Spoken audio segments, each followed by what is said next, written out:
Everyone has anxiety. We have all been faced with situations that cause us to worry, whether it's a big test or an interview or transitioning out of quarantine from a pandemic.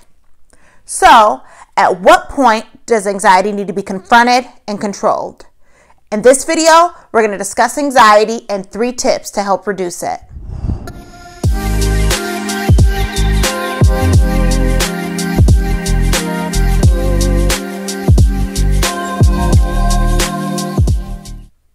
Welcome back or welcome. I'm Ebony and I'm a therapist at Resilience Therapy. And on this channel, I post informative and therapeutic videos on real life topics. If this is your first time watching me, make sure that you subscribe, ring the bell to be notified whenever I upload new videos, and don't forget to hit the thumbs up. Anxiety is a prolonged, complex emotional state that is triggered by an initial fear. Fear is the perception that something is dangerous and an imminent risk to your safety, which warrants that flight or fight response. Fear turns into anxiety when it is misplaced, excessive, or disconnected from reality. There are behavioral, physical, emotional, and cognitive symptoms of anxiety. Check this list out.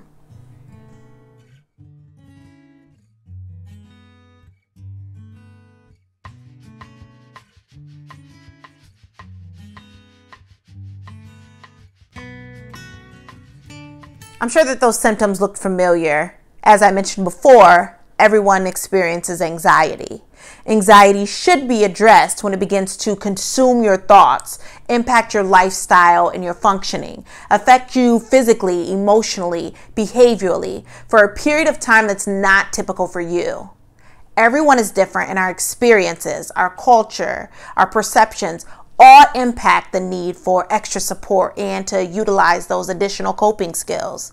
So I encourage you to listen to those individuals that are your support system and that you trust, especially in anxiety-provoking situations, because we may not be self-aware or in tune with ourselves and able to reflect and analyze. Now that we have discussed what anxiety is, the symptoms, and when it should be addressed, let's get into the 3 anxiety-reducing tips. Tip 1, reconstructing your thinking. Yes, I know, easier said than done. I use cognitive behavioral therapy to reconstruct thought processes, beliefs, and attitudes to minimize emotional stress, especially in individuals that have high anxiety. This modality uses a situation, life trigger, event, a thought, and then an outcome of an emotion. It focuses on reconstructing that thought so that the outcome of the emotion is different. So, for example, COVID-19 is the life situation, the trigger, the event. Person thinks it's inevitable that I contract coronavirus, I'm going to die. The outcome, the feeling, could be any of the stages of grief, which I have discussed previously. That link, I'll post it below this video. Anxiety, depression, even isolation. Now, taking that same trigger, situation, event, COVID-19, if we mold the thought process and he thinks, okay, there is a possibility that I will contract coronavirus, but I'm going to do my best to stay safe and to protect myself. Then the outcome, the feelings, is now transformed into a sense of safety, a sense of comfort, and it encourages the thought that there's a possibility that I may not contract it. When people overestimate the danger and then they underestimate their personal coping skills, that equals high anxiety. Okay, let me say that again.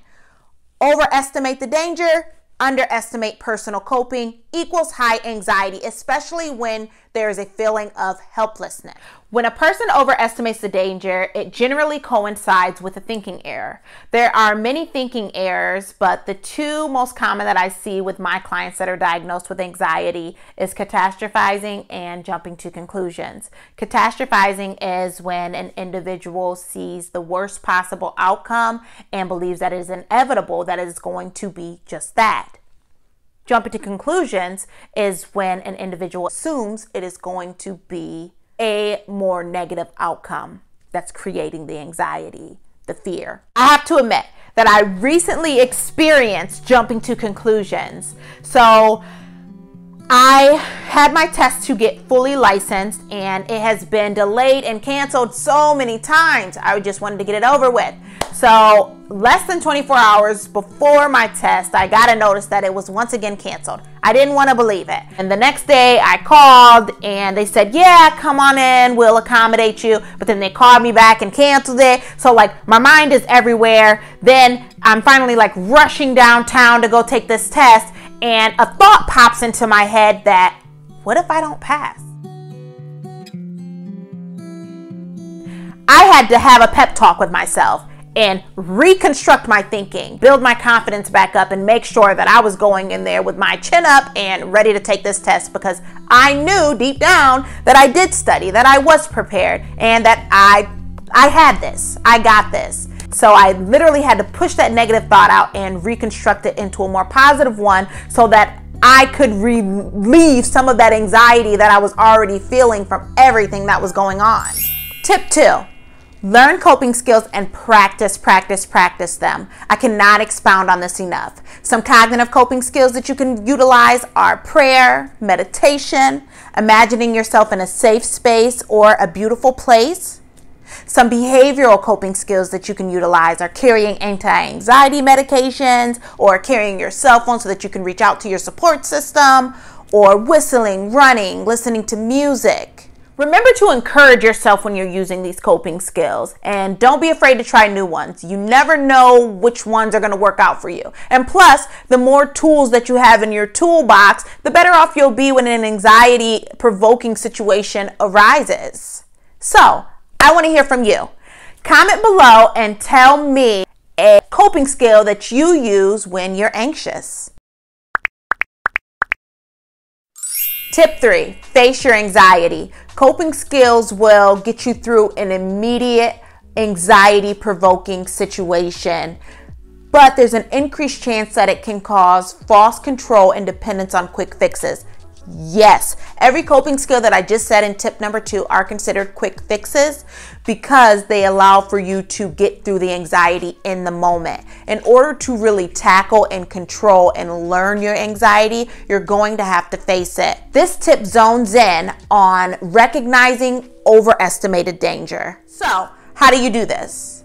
Well, when you're not anxious, take a look at your anxiety. Think about the last time that you were anxious. Write it down. Try to figure out what fear is at the core. Once you figure out what that fear is, which it could be something as simple as fear of spiders and got high anxiety at the store and didn't want to go in. Or it could be something more vulnerable and more revealing, something that you're not okay with actually verbalizing. Whatever that core may be, whatever that core fear is, take a look at the thoughts that surround it.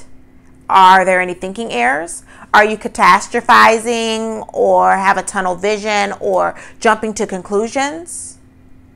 Once you can see the thinking errors, at that point you can challenge them. It can be very difficult to challenge yourself, but that is when you start to progress and you start to take control of your anxiety. So for example, if you have a job interview and you are super anxious about it, think about all the other successful job interviews that you've had, so that then you can take those facts and challenge a belief that it's inevitable that you won't get the job. That is how you challenge your belief, using facts to challenge what you are feeling so strongly about. All these tips require action and work, but heck, you've got this. You've already taken a massive step to learn your anxiety and symptoms of it, and coping skills and thinking errors and how to challenge that. So now it's about taking an additional action step to keep a threat assessment diary. And I actually constructed this form and I put it below, so make sure that you check it out when you are ready to take control of your anxiety. I really hope that this helps you in strengthening your journey. If you use this free resource or found any value in this video, make sure you give it a thumbs up, and I'll see you next time.